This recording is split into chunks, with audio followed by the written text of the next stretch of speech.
Hey, what is going on, everyone? Welcome back to the channel. Today we're starting in POV, and all the E36 heads are gonna love this one.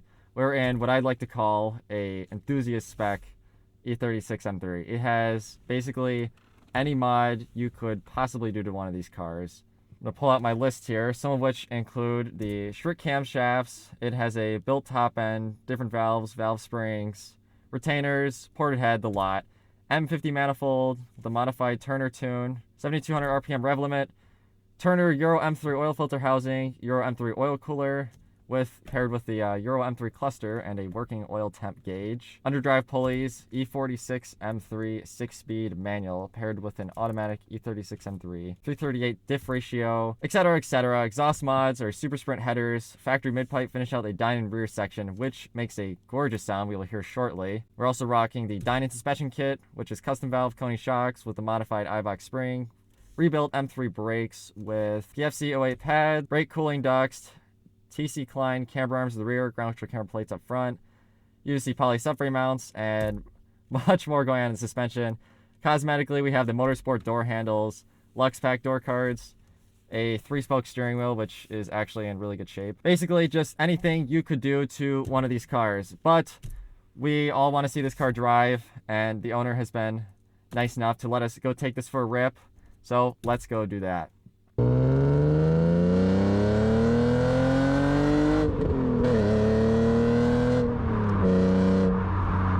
Driving that E36 M3 and that exhaust. We'll go a little easy on it till it gets closer to that 200 mark, but wow, those headers really bring out the European kind of high-pitched sound in this. Something I did also forget to mention is that this has a Z3 steering rack, and immediate impressions, I mean, it is way less dead on center than the M3 rack, which feels really good. And this car is extremely tight. Got the X brace too. Yeah, it's got the X brace. I think that the X brace helps a lot. When I did that to my car, I noticed a huge difference. People complain about the low end torque of the M50 manifold, but I don't really think it's pretty much tuned out. It doesn't make that much of a difference. Let's give it a little bit of a punch in second gear here.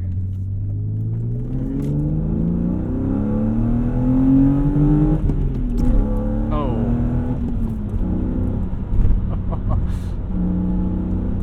That induction sound is so good. The M50 manifold. Oh man. If you're an E36 guy, this car is incredible. So definitely want to get up there. It feels way punchier with those cams in the manifold. I mean, it climbs onto the cam much more than the S52 cams and the stock manifold do. And then this is a stock clutch, right? It is. It took me a second to get used to because I've now been spoiled by a lighter flywheel. So when I'm giving it downshifts, I do have to give it a little more of a blip. But the clutch pedal is light, which I do like. Makes it significantly easier to drive. Looks like you got a clear road too. Oh, here we go.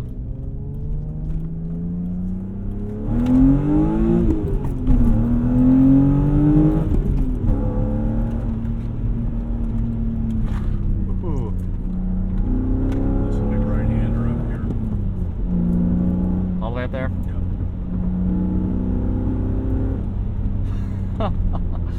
Wow.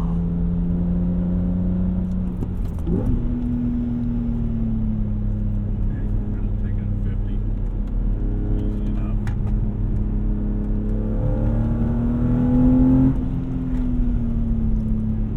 It's the left-hander up here.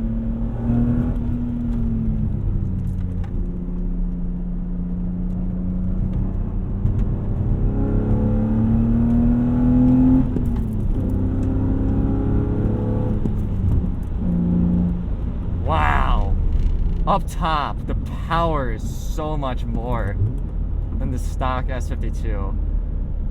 Well, that's funny because the oil temp gauge there is more accurate than the coolant temp gauge. I noticed it I think it went down a little bit when we were doing that, got everything kind of spinning up. Yeah. got some airflow. So something we didn't mention is that this motor is going to get rebuilt this winter, and if you've never heard of them, Metro Mechanics is going to put a motor in here to replace the one that's in here. It's got, you know, over 200,000 miles. This one's a bit worn out.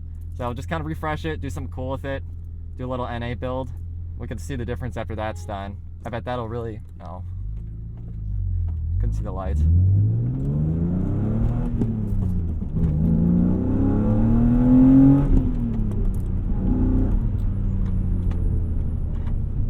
Got plenty of brake too, doesn't it? Yeah, it does have a lot of brake. That wasn't even like in it, but you do hear them a little bit. Yeah, I do like the PFC pads on here. The 6-speed feels nice. This also has a UUC EVO 3 short shifter, Yep. which is, I think they say about a 50% reduction throws, which sounds about right.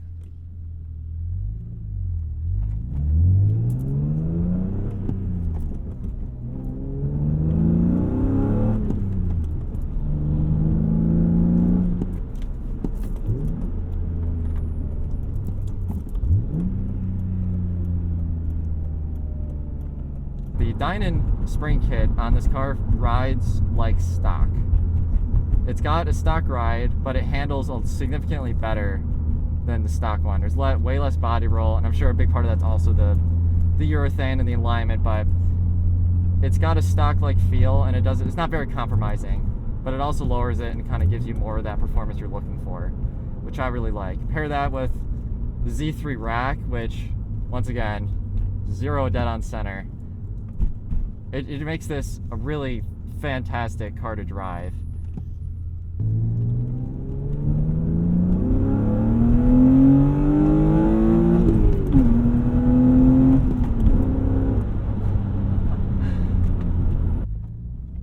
Oh yeah, do love the stock clutches on these.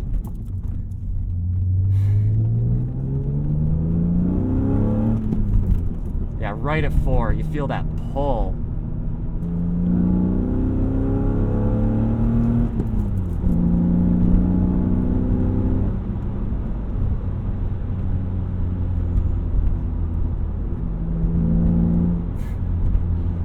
Flat footing in E36s is so much fun. You hear that, the suction. Wow. Oh, there we go. Now it's getting close to that 210 line in the oil temp gauge there. So that was not, oh, you got 338 gears, and they knew exactly what that meant. Yeah. I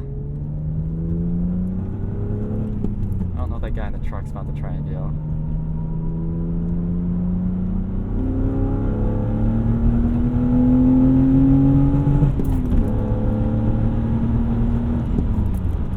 Sixth gear. Oh yeah, you sit much lower in the 6th gear. So the 338 ratio, like I said earlier, is what's in here. And I want to say for acceleration, you do feel the 338.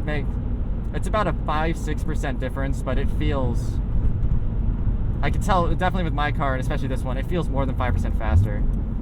Because it climbs much faster, and if you have the manifold, you have the camshafts and like the supporting mods, where it already wants to rev faster, having that shorter gear ratio really does make a big difference. And then pair it with the 6-speed at higher speeds, it makes it a lot more comfortable and quiet in the highway. Maybe 80, we're sitting at maybe like 3,100, which is significantly lower than stock.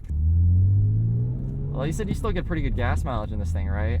Even with... So driving back from down south, they say we got around 24. That's not bad. What speed was that, roughly? Cruising at 80. That's not bad at all. No. It's routinely 23 to 24 on the highway. Around town, 19, 20. Yeah. Maybe the cams does hurt it a little bit. Can I reset this? Sure. Yeah, let's see. Yeah, I say those, I don't know what the deal with that is. You put the distance on there. Yeah. It's not accurate. It's not accurate? Okay. Oh, well, it would be really nice. I don't know if there's any way to calibrate that. I think there is. I don't know off the top of my head. I do like the 6th gear. The MPG hit, that's probably your camshafts, right? No. The top end mods. That is a little bit of hit, but I mean mid-20s, low mid-20s, still not awful modern performance cars. As far as the oil temperature, making a note of, so before that we put that oil cooler on there. Yeah. Getting 280 on the track. Yeah. So the oil cooler did help, and then the cooling system. You what parts of the cooling system did you upgrade? Got the was it Stewart water pump. It's got a Yeah. Is it the CSF radiator? Yeah, the aluminum one. Yeah. Man, you were still running 280 Yeah. even at those higher I had RPMs. the Mission motor radiator before we did the oil. We had to get the CSF radiator for the oil. I see. Yeah, because this is the. So if you buy the Turner Euro oil filter housing, Yeah. you can use the OEM Euro M3 oil cooler to pair with that. If you want to use a different oil cooler, then you have to do the cap with like the ports on it, Yeah. which I don't like that. yeah, it doesn't mount like factory, and it's kind of it's a little bit janky. So this is with the 338. I think fifth gear is the same between the 5 and 6 speed. I mean, that's about where I sat. So it is noticeable difference dropping the 6, stay below 3. It's very nice.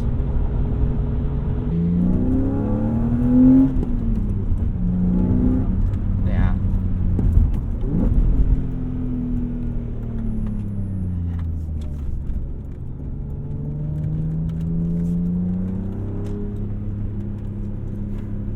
Wow.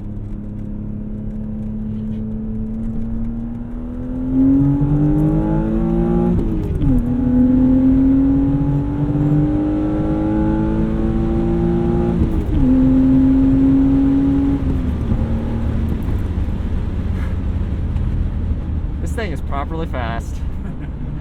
That second gear in the turn, I need to know what your alignment is. Mine feels good, but it doesn't feel that good. A little bit of negative camber. The rim on the steering wheel, is it thicker than a stock or It factory is. one? Yeah, I had it recovered. Okay. I like it a bit thicker. It gives my hands Yeah. more to grab onto. Mine, I feel like I'm grabbing onto. Yeah, that stock it's kind of thin and kind of hard. Yeah, it's more like a plasticky kind of. This is more flush. My hands kind of grip into it.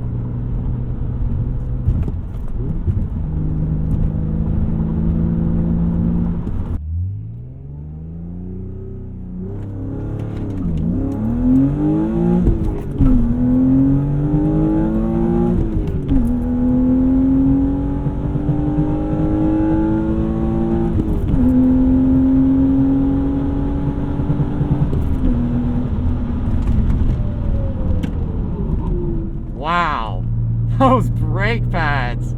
This thing is very confidence inspiring.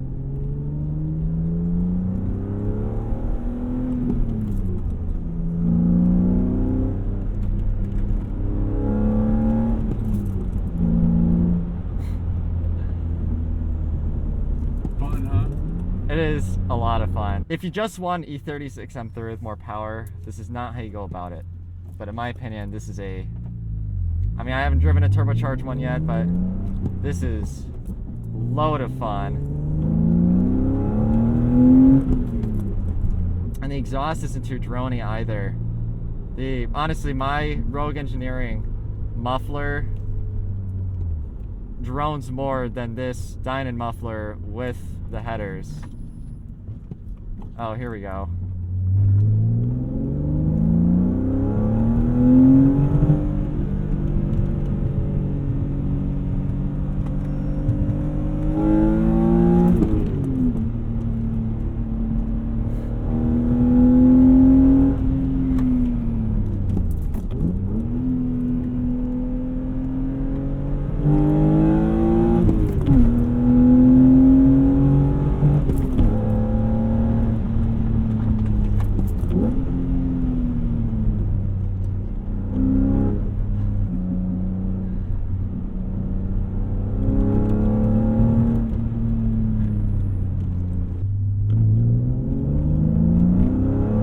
Right there, 4.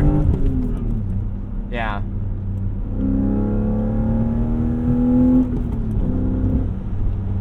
Which is good for the drag. 'Cause you're up in the rims anyway. Yeah, right. So it doesn't make a difference.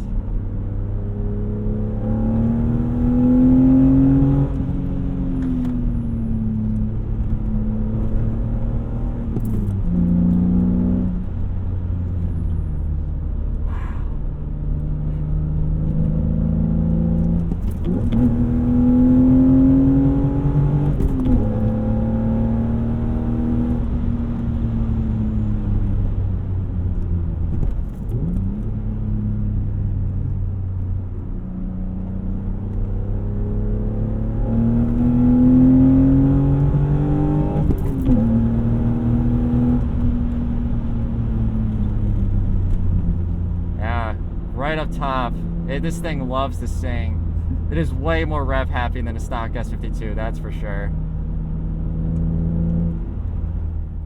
So we've now given this car a thorough test drive, and I am enamored by it. I drove this car a couple of years ago, and I've driven more cars. It is still super nice. If you want E36 M3, you want that OEM plus feel, I think that this is 100% the way to go.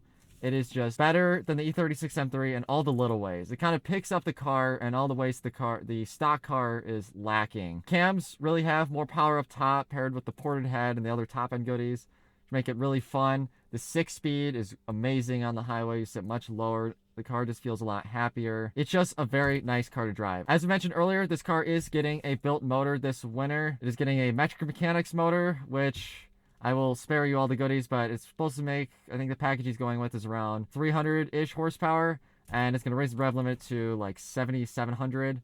I might not be exact. Hopefully, we can have this car back again next car season with the metric mechanics motor and really give that a thorough review. But now, on to the score. The first category is the daily category. The ride is pretty forgiving. It's quiet with new door seals and even gets decent gas mileage with the 6-gear addition, despite the camshafts and other mods. 4 doors is a plus, but it is lacking modern gadgets and features, so it gets 5 out of 10. For the weekend category, E36 M3s are a rare sight, especially ones like this in a choice color 4-door and with all these OEM plus upgrades. It's quick, it drives very nicely, everything feels mechanical.